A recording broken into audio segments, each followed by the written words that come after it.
Judy was boring. Hello. Then Judy discovered ChumbaCasino.com. It's my little escape. Now Judy's the life of the party. Oh, baby, mama's bringing home the bacon. Whoa, take it easy, Judy. The Chumba life is for everybody. So go to ChumbaCasino.com and play over 100 casino-style games. Join today and play for free for your chance to redeem some serious prizes. ChumbaCasino.com. No purchase necessary. Void where prohibited by law. 18 plus terms and conditions apply. See website for details. Hello and welcome. It is Eric Erickson here, The Eric Erickson Show. The phone number, if you'd like to be on the program, 877-97-ERIC, 877-973-7425. I want to, out of the gate, finish off this conversation with David on COVID. David, welcome to the program. Hey, Eric, how you doing? Great. How about yourself? Good day. Not bad, not bad. Hey, I've got one question on some of the data that they should be collecting, and I'm kind of curious on all the more recent COVID cases that are coming out. Have they got numbers on whoever's getting it, if they've previously had COVID or previously vaccinated, previously unvaccinated with COVID? Are they separating those numbers out? Do they have good data? Some states are. There's not a uniform standard, and some states are. Vermont, for example, is doing so. And it is right now in Vermont, you've got a fair number of vaccinated people who are getting COVID, who never had COVID before. They are not being hospitalized. The people who are being hospitalized in Vermont are people who are unvaccinated, and this is their first time having COVID. They're the ones being hospitalized. But not every state has that COVID sort of division. Some of these breakthrough cases of the new Delta variant, what I'm wondering is kind of what would be more effective, prior COVID with antibodies or the vaccine? Yeah, and there have been a couple of research studies on that, and like Canada has one and Israel has one, and a lot of people who are pro-natural immunity cite the Israeli study. The Canadian study shows almost the exact opposite. I've avoided that topic because I don't think it's very conclusive, although what is very conclusive is that if you've had COVID and gotten one round of the vaccine, you are the least likely person on planet Earth to get a second round of COVID. It can happen, but those are the rarest ones. And I think we gotta be mindful of that. And I wonder if we're going to get to the point where, in all honesty, everyone eventually gets COVID. I've wondered about that. I will tell you, I've got the 3 shots. I got the 2 rounds of Moderna, and then I got the booster shot. Moderna appears to be the most effective, but actually has a higher risk of mild myocarditis, the heart inflammation, not fatal, but more likely people get it. I did not have it in any circumstance. But I do wonder if at some point, even the people who are boosted are going to get it, or do we just go through the boost every year? I don't know. And they don't know. That's part of the problem here is there's still a lot of guessing out there and not a lot of humility. I need to move on, though. I hope whoever you are, regardless of your partisan views, that you will listen to this. Justin Gray is a reporter at WSB Television in Atlanta, Georgia. His WSB Television is also within Cox Media Group, parent company of my flagship station, WSB Radio. And I want to read you part of his reporting.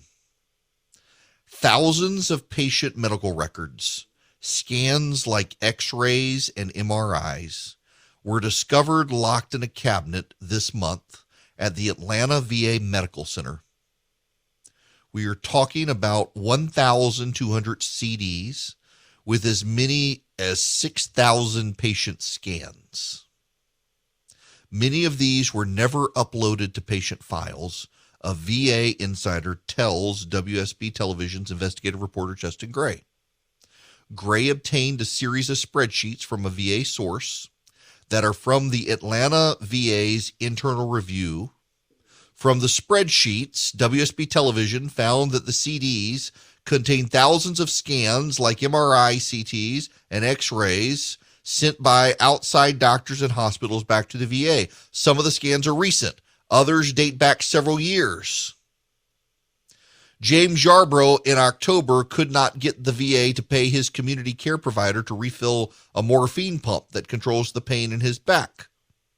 Gray showed James Yarbrough these spreadsheets. Yarbrough has previously appeared on WSB TV as part of the investigation into the VA, and he was not surprised. Word of these CDs came just 2 months after WSB television, and the Atlanta Journal-Constitution showed pictures of 10 pallets of unopened and unprocessed mail, some stacked 10 feet high, left in a VA basement for months. This is the Veterans Administration in Atlanta. This comes at the same time as an Inspector General report. This is from UPI. The Inspector General for the Department of Veterans Affairs and Advocates for Veterans Groups Wednesday highlighted systemic failures in how the VA handles military sexual trauma claims. Studies suggest that as many as 1 in 3 female U.S. service members are sexually assaulted. Despite the scale of the problem, however, survivors face systemic barriers in getting benefits for military sexual trauma-related post-traumatic stress disorder, witnesses told a House Veterans Affairs Joint Subcommittee Wednesday. A 2018 report by the VA's Office of the Inspector General found that half of the military sexual trauma-related claims denied by the Veterans Benefits Administration weren't properly processed. Beth Murphy, executive director of the Veterans Benefits Administration's Compensation Service, told lawmakers the mistakes in processing these claims were procedural errors, and the fact that a claim wasn't processed properly doesn't mean it was wrongly denied. Why do we keep having stories about the failures of the VA? Why do we keep having stories about the failures of the Veterans Administration? I have a proposition for you. I think it is time to abolish the Department of Veterans Affairs. I think it is time to abolish the Department of Veterans Affairs. I believe it was Ronald Reagan who pulled the VA out of the Defense Department and created a new cabinet-level position to oversee the affairs of our veterans. I think it's time to put it back in the Pentagon. And then I think it's time to shut down every VA hospital in America. Shut them all down. Get rid of all of them. If those doctors want to go into private practice, go into private practice. What would we then do with with veterans and their health care? We would let veterans go to any doctor on planet Earth they wish to see, and we would cover their bills. Let them go to the very best, not be reliant on some of the worst. Now, let's be clear. There are some very good doctors in the VA, but the VA as a system is a disservice to those who risk their lives to keep our country safe. The VA is a disaster, a bureaucratic nightmare. We should get rid of it. We should tear down the building.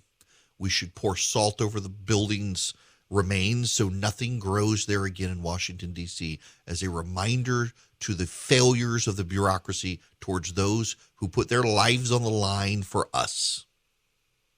And then we should move that department, gutted and scaled back, into the Department of Defense, where their entire job is to get the bills from the doctors that our veterans see and write a check, pay them.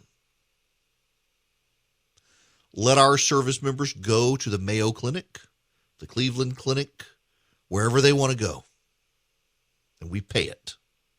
And if there's waste, fraud, and abuse, we go after the doctors who ripped off the federal government for charging too much. But we should not have our veterans have to wait all day for basic services at the VA. We should not have them ignored when they have trauma from sexual abuse within the military. We should not have to have them wait for dialysis or insulin or morphine or chemotherapy. They served the country. They kept the country safe. The Veterans Affairs Department is a humiliation for our soldiers, sailors, and Marines and others who served in the military. This is appalling. This is appalling. This is one VA hospital in Atlanta, the Atlanta VA Medical Center, where 6,000 patient scans never even made it into their medical records by the outside doctors who perform the CTs, the MRIs, and the X-rays. How can they get good care if the VA doctors don't have those scans? How can they get good care? They can't. They get an X-ray ordered, they get the X-ray done, and it never makes it into the file. How are you going to get them care? All veterans in this country should have the right to go to whichever doctor they want to go to. Let them pick. Now, the government doesn't want us to do this because the government says that the VA is the model for healthcare in this country, for government-run healthcare, and that it's good, it's better, it's best, it's working. This is absurd. This is absurd. This is shameful. We must do better. We should allow them to have the best, and we should allow them to decide who is the best, not have the government decide for them. This is good work from the local media, by the way, in Atlanta, from WSB in Atlanta and the Atlanta Journal-Constitution. They deserve commendation for finding this, and local news outlets around the country continue to generate stories like this of failures of the VA across the nation. How are we, a nation, treating our veterans so terribly? It's a damning indictment on the whole bureaucracy of Washington, D.C. and the Congress itself for allowing the system to fester. On this particular issue, let's go to Ron, calling from Pinehurst. Ron, you're going to be up next. Welcome. Hey, I was listening to you here, and I am an Army brat. I was born at Womack over in Fort Bragg, but anyway, I mean, why not let Congress? I mean, they get free health care from us. Let them go through the VA hospital and all that. And give that's a great idea. Make the congressman go through the VA hospital so they can see what it's like. Heck yeah! I mean, and then the servicemen can get their golden policies where everything is free and clear. And Congress hasn't done a whole lot for America or Americans. Where the vets have. Yeah, you're right. That's a great idea. Make Congress use that system so they experience it firsthand. Of course, they go to Walter Reed in Washington, and Walter Reed's a great facility in Washington, and that's where they would go. And so they would think, oh man, all of our veterans are getting Walter Reed style care. This is a great system. No, Walter Reed is the exception. It's not the rule. This is horrific. We've done a disservice. We should tear down the VA, put it back inside the Pentagon, make the Department of Defense maintain responsibility for our soldiers, sailors, airmen, Marines, and the like, even after they're out of the service. Be accountable. It's just, this is horrific stuff. Now, we're moving to other horrors when we come back. Public schools. Wait until you hear what has been uncovered. Hello there. It is Eric Erickson here. The phone number, 877-973-7425. Stay on the line. Be patient with me. I got to tell you guys about this. Abigail Schreier has this story up. Leaked documents and audio from the California Teachers Association conference reveal efforts to subvert parents on gender identity and sexual orientation.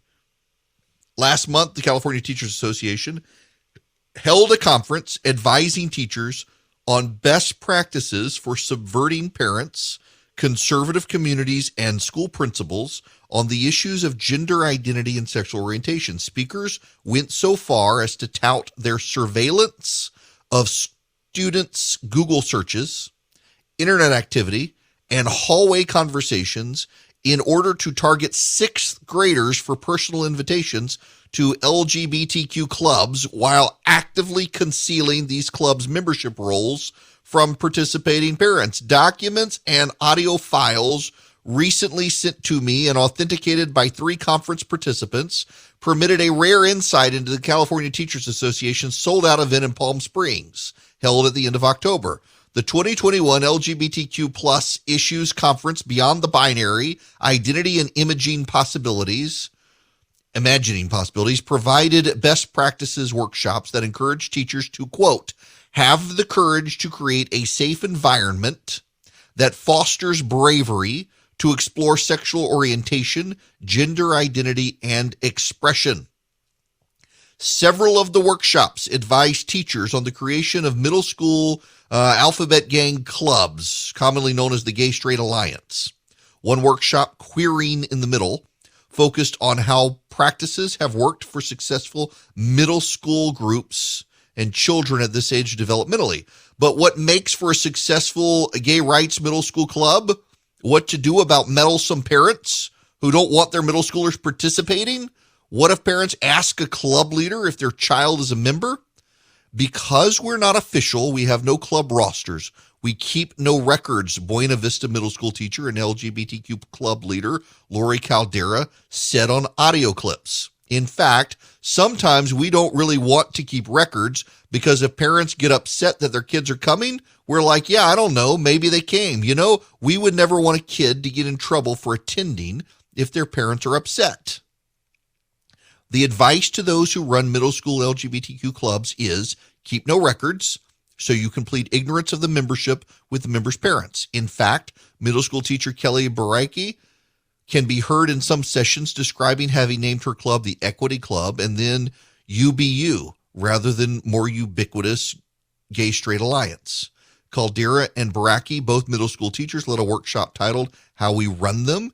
The audio leaked described challenges and how to keep things secret and how to overhear the kids and spy on the kids so they know. And in another setting, cartoons have been published by a teachers group to teach kids how to delete their internet searches.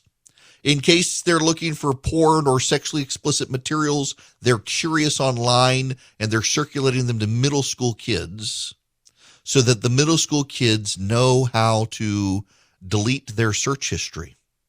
And in fact, they were encouraged by one group to reach out to something called the Trevor Project or Trevor Alliance, and that if they went through a particular website, it would then, if they logged off, delete their search history on their browser so their parents would have no idea. Wow. Unbelievable. Oh, but there's more. And I want to take your phone calls as well on it when we come back. Hi there. It is Eric Erickson here. The phone number is 877-97-ERIC, 877-973-7425. Billy, you are going to be up next on the program. Welcome to the show. Billy? Hello? Hi there. Hey, Eric. Big fan of yours. So I heard your spiel on the Atlanta VA hospital earlier. Yeah. And I just want to let you know you couldn't be more correct about it. I was a private contractor there working on a construction project. And working in there, it was just you see so many things wrong with the system. But the big problem with the Atlanta VA is self-accountability for the individual employees who work there. There's so much red tape, and no one wants to be accountable for anything because they're more concerned with keeping their job and getting that pension at the end of it than they are producing progress within the system. You know, there was times where we were having to get things done with our construction project, and they were 9 months, 10, 11 months behind on getting us answers that are crucial to keep things running efficiently on the project. So much to the extent that when we got 50% through with in the project, they ended up canceling us midway through because they didn't have enough people to help us get answers, RFIs and change orders and stuff like that, which are unforeseen in a construction project. So by doing that, they have to put that whole floor on hold, and nobody can use it until they rebid it out for a year and a day afterwards for another company to come in and finish what we started because of their failures on manpower. Good grief. It's so bad at the Atlanta VA that people don't understand until you're in there, from Like, it's terrible. You know, we worked a lot of work in the behavioral health unit where our veterans go to get help with the PTSD and the things that they've seen in combat.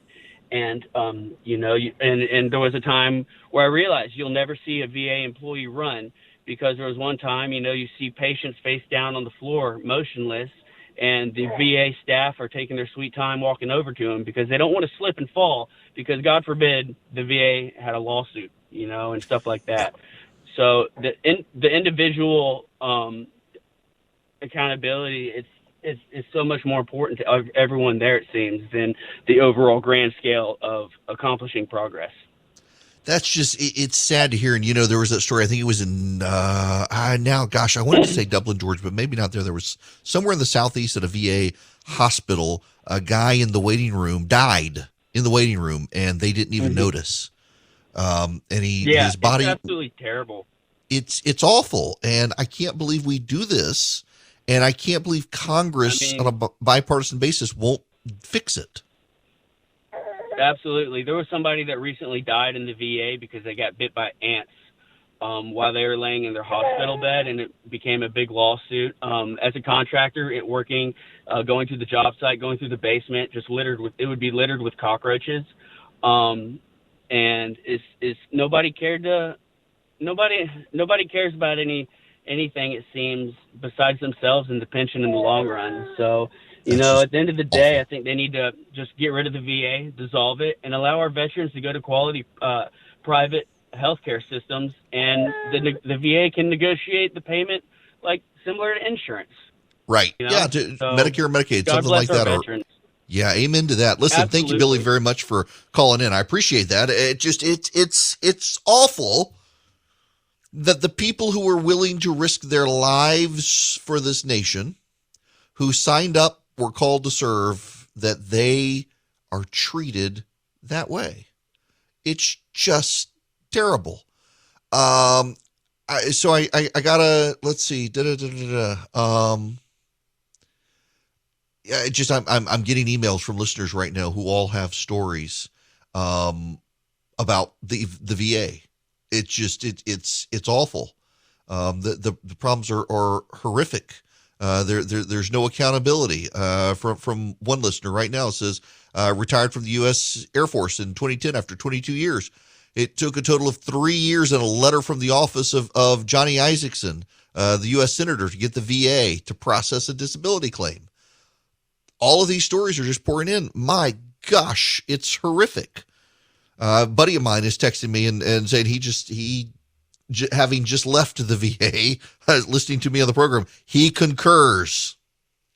Yeah, it's not a good system, and that Congress won't do anything. And, you know, by the way, I should note there is a reason, and I hate to make it partisan, but there is truthfully one of the reasons that they're in this situation is because a lot of Democrats don't want to acknowledge the failures of the VA. And there is a constituency out there, a vocal constituency to defend the VA. And a lot of Democrats want universal government-run health care, so they can't let the VA fail, even though the VA is failing.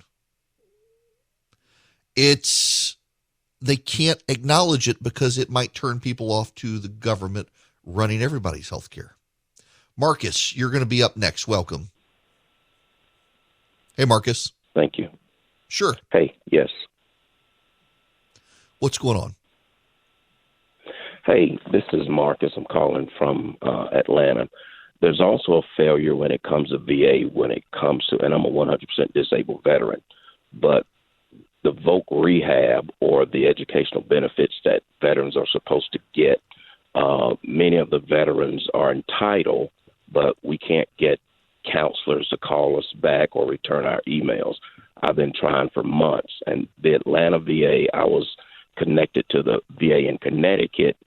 The Atlanta VA is probably the worst that I've ever seen. So there's also a dilemma when it comes to disabled veterans getting their benefits, not just medical benefits, but also their educational benefits. And I wish someone would look into that also. Yeah, the problem, I mean, talk about systemic problems. The left seems to be focused so much on systemic racism, and we got systemic failures in the VA and the rest of government dealing with stuff like this. It's awful. I want to actually get back into some of the failures in education as well, because, these are government-run programs. Education and the VA, they are government-run programs. And I want you to hear this. This is from Eric Schmidt. Eric Schmidt is Missouri's Attorney General. He's running for the Senate. I want to read you this thread of his. The effort to indoctrinate our kids through the divisive lens of critical race theory is happening in the heartland. Springfield, Missouri public schools have been caught red-handed and are now refusing to provide the documents we've requested. So I have filed a lawsuit. According to our lawsuit, in one training, Springfield Public Schools teachers were instructed to consult an oppression matrix and determine where they fall in the matrix. Let me read for you this oppression matrix. It's got across the top blocks. It says type of oppression, privileged social group, border social group, oppressed social group, and school identity category. And racism. If you're a white, you're in the privileged group. If you're biracial, you're in the border social group. If you're Asian, Black, Latino, or Native peoples, you're in the oppressed social group. And the social identity is race. Sexism. If you are a male assigned at birth, you are privileged. If you're an intersex person, you're a border social group. If you're a female assigned at birth, you're oppressed. Transgender oppression. Cisgendered people, that is, people who conform to their gender, are oppressors. Heterosexism. If you're straight, you're an oppressor. Classism. If you're rich upper class, you're the oppressor. Ableism. If you're able-bodied, you're the oppressor. Religious oppression. If you're Protestant, you're the oppressor. If you're Roman Catholic, you're a border social group, meaning it can go either way. If you're Jewish, Muslim, Hindu, or Sikh, you're oppressed. Ageism. If you're adults, you're privileged. If you're an old person or a young person, you're oppressed. So let's see here. The oppression matrix. I am white. I'm a male assigned at birth who conforms to my gender, who is heterosexual, who is upper income, who is able-bodied Protestant adult. Oh my gosh! I got an A+ in the oppression matrix. Yes! Hallelujah! I am the most oppressive person on planet Earth, apparently. This makes my day. Additionally, in the Springfield, Missouri public schools, teachers were presented with two images that classify education funding from property tax as, among other things, covert white supremacy. Overt white supremacy is lynchings, hate crimes, blackface, use of the N-word, swastikas, neo-Nazis, burning crosses, KKK, racist jokes, and racial slurs. Covert white supremacy is calling the police on black people, education funding from property taxes, cultural appropriation, mass incarceration, dressing up as a black person as a Halloween costume, prioritizing white voices as experts, white voices as experts, not believing the experiences of BIPOC, Black, Indigenous, and people of color. English-only initiatives, color blindness, white savior complex. The school-to-prison pipeline, saying that all lives matter is covert white supremacy. White silence, blaming the victim. Eurocentric curriculum. That's all white supremacy. Oh my gosh. Understanding white supremacy, overt white supremacy, and then the covert white supremacy. There is some, let's see, police are covert white supremacy. Make America Great Again, according to the Springfield, Missouri school system, is covert white supremacy. Denying your privilege is white supremacy. Celebrating Columbus Day is white supremacy. Saying something was a joke is white supremacy. Good gracious.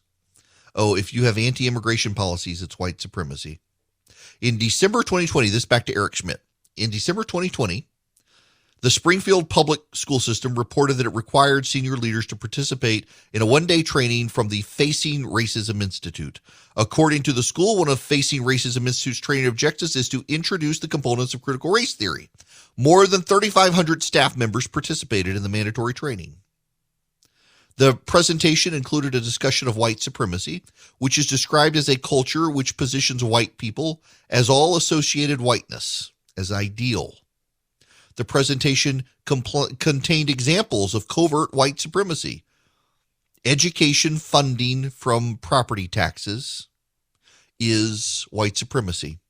Saying that all lives matter is white supremacy. Saying that Make America Great Again is white supremacy. Celebrating Columbus Day is white supremacy. In another training, the school system identified additional racist statements as people are just people, I don't see color, and America is the land of opportunity as racist. It also identified color blindness as covert white supremacy. So Martin Luther King was a white supremacist because Martin Luther King said that we should be judged by the content of our character, not the color of our skin. Martin Luther King Jr. now is a white supremacist. And by the way, this is Springfield, Missouri. This is the Attorney General of Missouri pointing this out, but this is across the nation. What the left wants to say is, well, we're not teaching critical theory in school. Actually, what you're doing is you're teaching the teachers how to apply it in school. It's foundational. Nobody has a class in critical race theory in schools. What they do is they use it as a framework for teaching everything else. Public school systems in this country are going insane. Now, here's another one. This is out of critical theory and back to the other. Parents are suing a Wisconsin school district for letting a girl socially transition against their wishes. A Wisconsin school district allegedly concealed information regarding the children's gender identity from parents. A 12-year-old girl was pulled from the public school system after the district began a social transition, which the complaint says involved presenting to others as the opposite sex, primarily by adopting a new name and pronouns, against the parents' expressed wishes.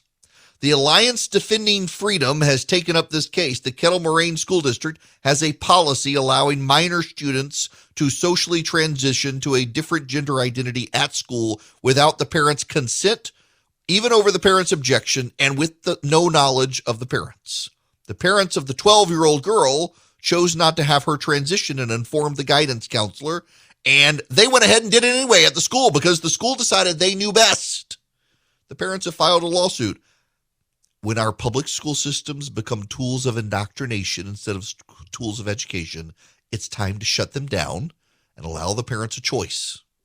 They have become across the board instruments of indoctrination, and the public school systems need to be shut down.